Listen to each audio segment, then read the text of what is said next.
Welcome to the Psych and Business Podcast. We're here to show you how practical psychology can be useful and make your workplace better. I'm Dr. Ernest Wayde. All right, so I'm very, very excited today because I have a unique guest for you today. She is the first Chief People Officer at the Cybersecurity and Infrastructure Security Agency. It's called CISA for short. So I'd never heard of CISA, so when I heard about it, I was really excited to hear more about it because it sounds like such an amazing organization. And to be the first Chief People Officer I thought was fascinating. Her name is Dr. Elizabeth Kolmstetter. In her role as the Chief People Officer at CISA, Dr. Kolmstetter is responsible for driving a people-first culture through workforce strategy and programs that enhance talent capability, leadership and career development, education and training, engagement and communications, and well-being and resilience. And that's a lot, I know, so we'll hopefully dive into some of that. Now, Dr. Kolmstetter has a very, very interesting background, and I hope she'll go into that with us. But I do want to mention that she's also a 2022 recipient of the prestigious Presidential Rank Award from President Biden.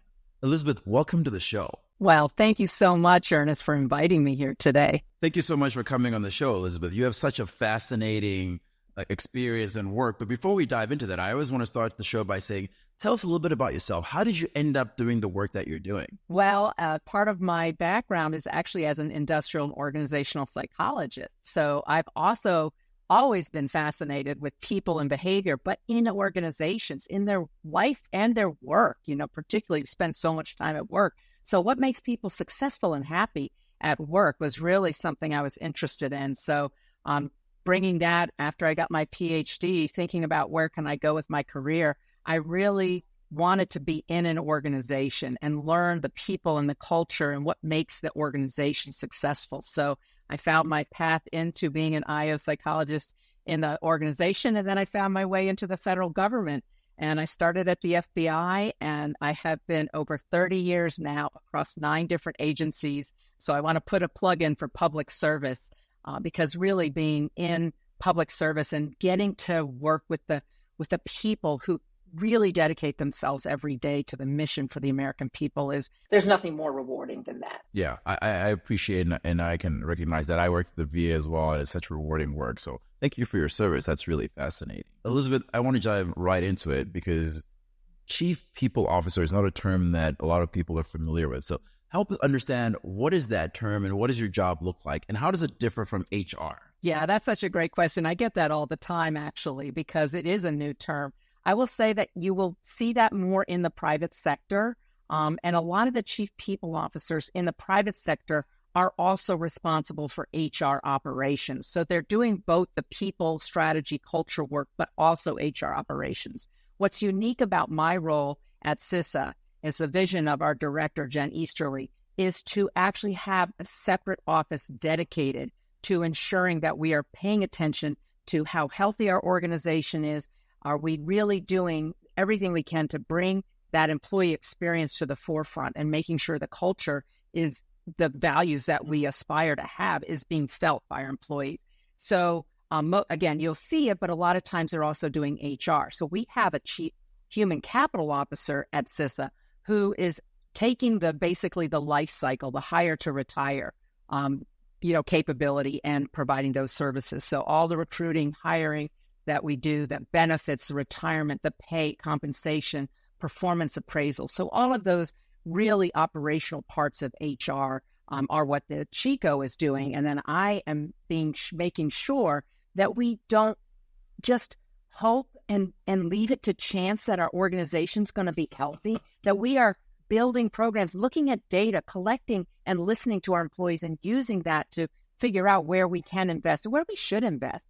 What are those experiences? How are our leaders showing up, and building that into the leadership development program? I have the joy of actually having the learning office as part of my organization, again, because we want to invest in the growth, the skills, the leadership. That's how you build a healthy culture. It's, again, through the people and the systems and processes they have to live and work in.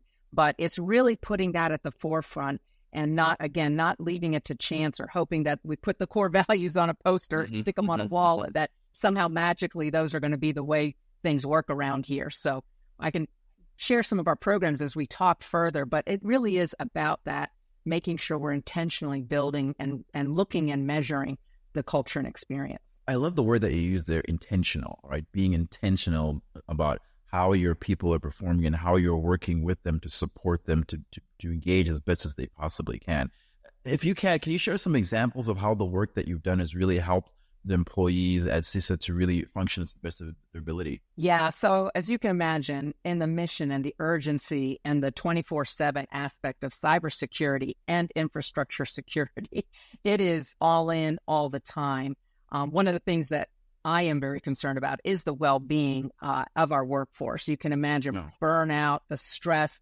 We know this to be very much part of the work life anymore, is just trying to find that balance and putting it all in at work. And then you have your personal life as well. So that's one of the biggest things that we are looking at, is how do we create an environment where people feel they are whole people. And so we do holistic coaching, for example, the leadership coaching that we're doing, and we are offering it across not just supervisors, but we're building a program to allow for coaching for a broad group of our employees, is really holistic. It's what are your stresses and strains? Where are you not feeling that you have some areas that you need to develop to be your best self and bring your best self to work? Because we think if people are resilient and have that well-being all around in their life, then they're going to bring their talent to our mission every day. But if something's going on in their personal life, they're probably bringing it to their work life, and that probably not performing to their very best capability. So we really adopted that holistic approach, and coaching is one of those programs that's really important, that if somebody is having financial problems or going through a divorce, they need some support to help them take care of themselves so they, again, can perform at work. Yeah, I think that's so important, to making sure you're looking at it holistically. And I know, given that you're an IO psychologist, data is really important to you. So tell us about how you leverage data and assessments to help you in that work. Yeah, we've only just begun this journey. I've only been a CISA for a year and a half, and one of the things, like most organizations, is trying to get a handle on our workforce data, making sure it really is clean and accurate and available and accessible. And of course, I don't want it just that IOs can read it. We have to be sure that our leaders and managers understand that data is about information and doing that analysis to tell the story of what's going on. So one of the things we're working is taking the quantitative and qualitative and building that into the analytics and the story. So one of the examples I have is our Federal Employee Viewpoint Survey, which is the annual survey actually the whole government does. And we have really embraced that at CISA. And what we do, and I'm very excited because we get 70-75% response rate. Wow, that's really high. Employees. Yeah, it's very high. So we get a really good representation of all of our people's experience. And in looking at the last year's data, we just finished the survey, so we'll get it for next year. But for last year's, we really could see that what we say all the time is coming out in the data. When we take care of our people, they take care of the mission. So the highest ratings, 80-90% favorable, were around respecting employees and their views, supporting well-being and personal development, having a service orientation. These are things that we know the people are saying they're really high. I feel this here. And we know then that some of the other areas we look at is, do you feel accountable for your results? Do you feel like you are, held responsible for performing? Do you feel accountable to your team members? Things like that. So we are seeing those high ratings also showing up as, again, we are taking care of our people and they're taking care of our mission. So I was very proud to see that come out in the data. We have a long way to go because we want to collect additional pulse surveys, especially around hybrid work, which we're all learning and growing in and figuring out. We have a very big remote workforce. We don't want to leave any employee behind, regardless of geography or whether they're coming in into offices or working from home. So we are starting to be able to curate and look at that data by the different experiences, different setups. So that's going to be, I think, the next big thing around employee engagement and making sure that we're not losing any segment of our workforce in that engagement. Yeah, I love what you said in terms of data and information. There's so much data out there, but it can be challenging to convert it into useful information in a story form that people can understand, that your general person can understand. So I love that work that you're doing there. I want to talk a little bit about the mission at CISA, because you're talking about the employees and how they're affecting the mission at CISA. Now, you have a little bit of a different approach than what I'm used to in terms of federal government. So tell us a little bit about that, because I think that's really interesting and unique. Yeah, it really is. And it's something that I find it so exciting because it's a bit of an experiment. So CISA is not a regulatory federal agency. So many of the federal agencies have a regulatory part, which is inspections, compliance, making sure that private sector, different organizations are meeting the standards and requirements of the federal government to make sure Americans are eating healthy food, having clean air. All of these standards are regulated. CISA is not a regulatory agency, so we have to get our mission done through partnerships. So collaboration has to be the core of our people. If people don't want to collaborate and be a part of a team, that probably won't do very well at CISA, because everything we do internally and with our external partners is through collaboration. And I find this, Ernest, really exciting, again, as a psychologist, because I think it's less about, well, you have to do something because you're following the rules or you'll get penalized if you don't.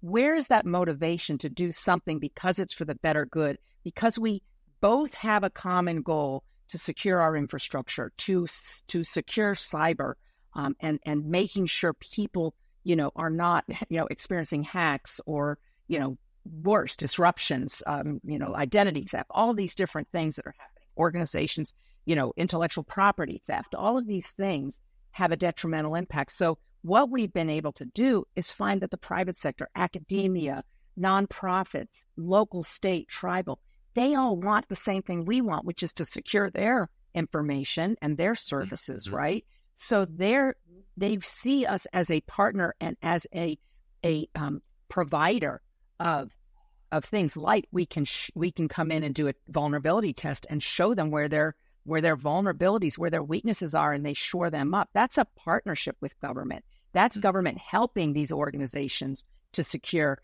And as a result, we're securing our electric grid. We're securing our water supply. We're securing the very infrastructure we rely on every day in America, but that is mostly owned by the private sector. And the same thing with academia and nonprofits, because, of course, that is another very large component of our society. So I am really excited because our director, but also we have advisory committees made up of all of these different sectors who are working with us to share what their concerns, what they're seeing with us, and then we can share out with them the same kind of information. And that's a partnership. When we're really sharing and doing good for all, that's a true partnership. Yeah, I think that's such a fascinating approach. And I agree with you totally that that's a really helpful approach, right? When people are wanting to do that.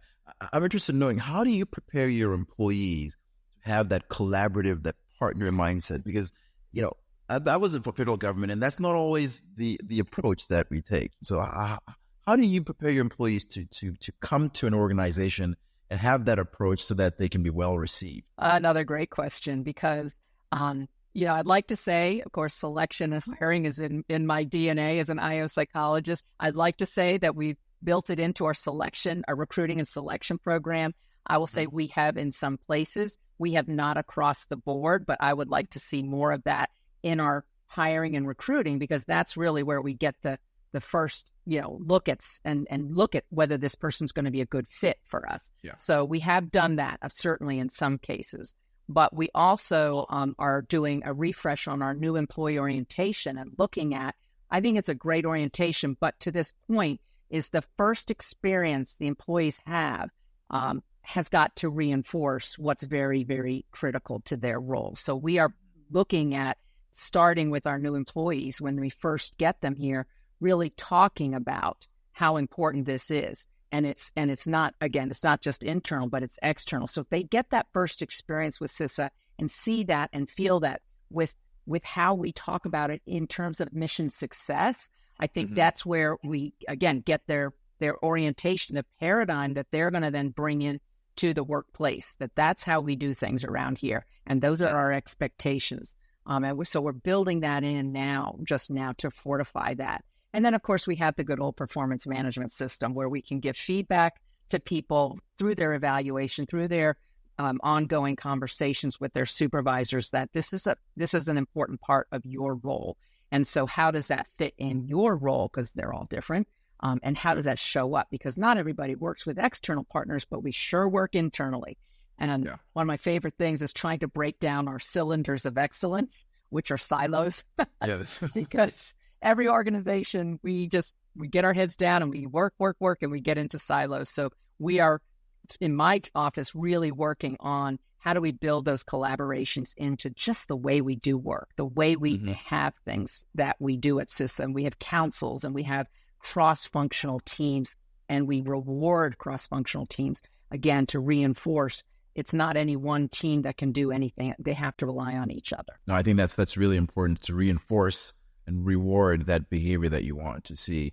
Now, I know one of the things that you do is that you have principles that you pretty much live by in your organization. Talk to us about what those principles are and how you bring those to life. And any examples would be really helpful there as well. Sure. Yeah. So we have 4 core values and we have 12 core principles. And any of the listeners can go to CISA.gov and read more about them because I think they are outstanding, but there are a lot of them. And so what we try to do is look at where we can embed these into our programs and then have them part of our conversations, part of how we do things here. One example is we launched a 360-degree feedback program this year, and we mandated, the director said, this is important. One of our core principles is giving and receiving honest feedback. So she said, one of the best ways is for us leaders to role model that by putting ourselves through. So she mandated all supervisors, managers, and executives would go through the 360. And guess what? I didn't buy an off-the-shelf one.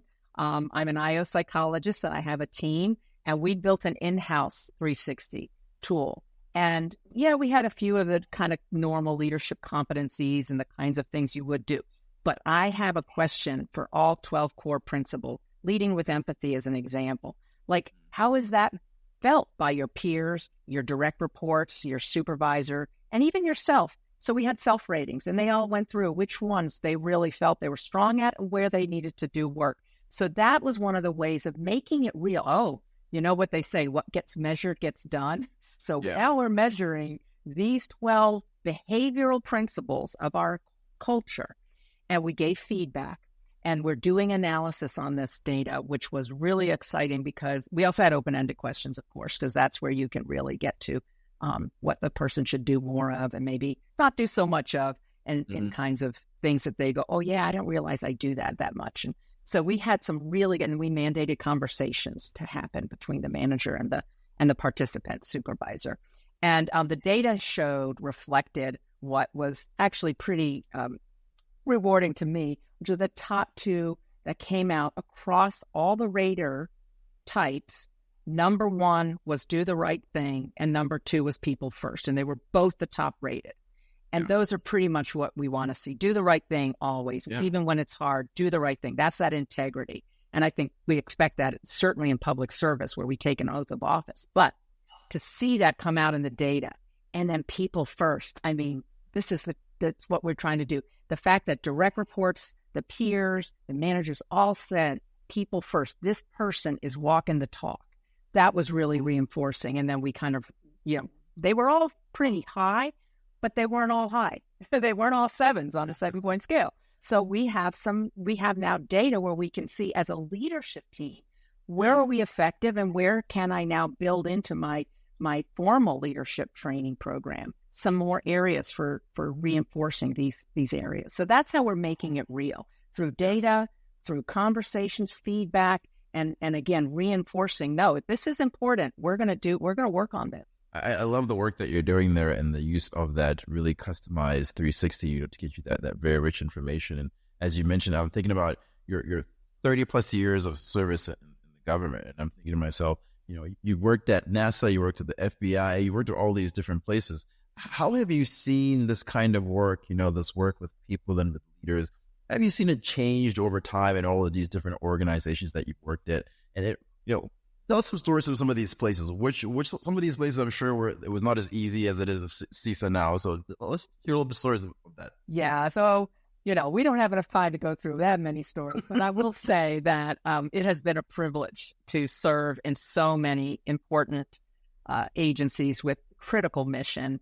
And the people that I've gotten to work with, working with the smartest, most dedicated people that I will have ever been able to meet in these organizations. I know sometimes the federal government is not always getting positive, but I will assure everybody that we have incredibly talented and more than dedicated people who go above and beyond every day. So that's the first thing that's truly motivating to me, is I have to keep working hard and doing what I do, because it is about bringing out the best of these amazing skills that we need for our mission.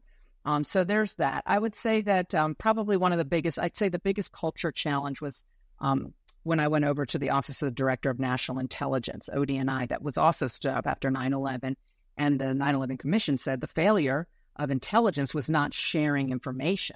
So they stood up this ODNI and said, okay, you 16 intelligence communities, start sharing. Well, you don't tell people to start sharing when their whole culture was need to know, right? Hold it close. Don't share it, because you might give it to the bad guy. So need to know and be suspicious of everybody, to what we called a responsibility to provide. Creating a culture where these very unique, different parts of the intelligence fabric had to think, not just put it out there, but think proactively, who else might need this information, because it's putting puzzle pieces together to see the whole puzzle, the picture of the puzzle. You can't see it when you're looking at one piece, but you can see it when those come together. So one of the programs we implemented was joint duty leadership. It was actually enacted in the law that was passed after 9/11, that in order to be promoted to an executive, you had to have what we call that out-of-body experience.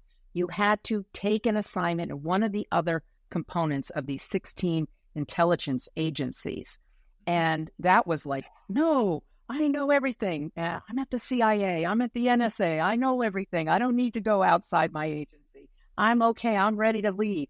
And so what we did is we took some of the biggest naysayers, quite honestly, who absolutely were sure they knew what they needed. They knew everything with their mission, and they were good to go on this.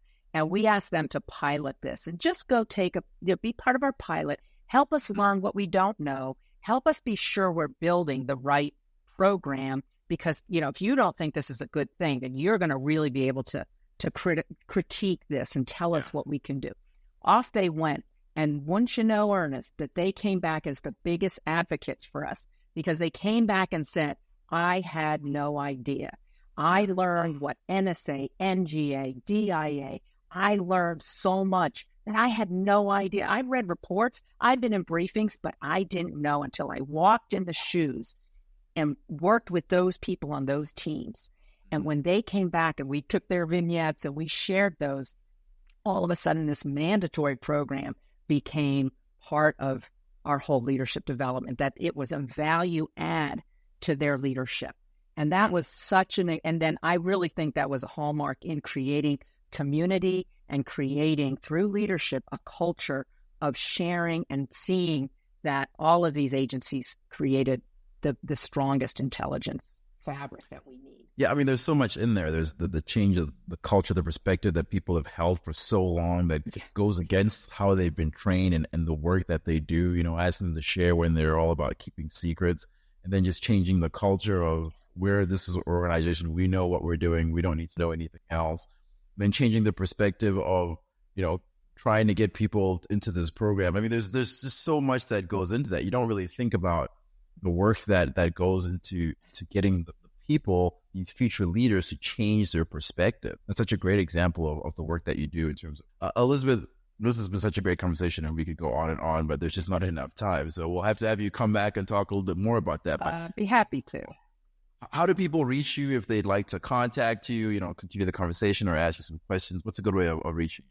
Really, the best way is through LinkedIn. So if you could look me up on LinkedIn and connect with me there, I think that would be probably the best way. And that's where I keep my network. You can message me there and I can connect you. We're actually going through changing our email. So I hesitate to give my email only because we're going to be changing it. And I don't want people to get frustrated if they don't get a response. So if I could just... LinkedIn's a great way of doing it. So yeah, that's a great way. And then I always want to take advantage of the experts that we have on the show and ask, what's a tip that you can share with our audience and with leaders and managers out there, especially everyone struggling this day and age after COVID? Yeah. Oh my goodness. I'm going to pick I'm going to say this one. I've not used this one. I usually have lots of chips. But this one is, in this day and age, why don't we all be the chief people officer? Why don't we all think about what we can do to be kind to someone, to ask them what they need, what's going on for them, and how can I help you if there's something going on that I can help you with to be your best self? I think our organizations and, quite honestly, our society would be better if we just reached out that help and just listened to people, understood what's going on for them, because none of us are in this alone. In organizations, in our communities, and if we kind of put our little chief people officer hat on, and say, today I'm going to be the chief people officer. I'm going to think about the culture and the experience that our people have here, and I'm going to walk around and see if there is something I can do to make a difference in someone's life and make this a better place. So I'd like to offer that tip for everyone. I love that. I think that's such a great tip. It's really about supporting each other, right? At whatever level you are, if you're the boss, how can I support my employees? If you're an employee, how can I support my boss? How can I support my peers? Really, everyone thinking about how can we support each other. So I love that. Elizabeth, thank you so much for coming on the show. It's been fantastic. Thank you again. Appreciate it. And if you've enjoyed this episode, please consider subscribing and leaving us a review. Feedback is a gift, and we love gifts. Thank you for listening, and we hope you'll join us again next time.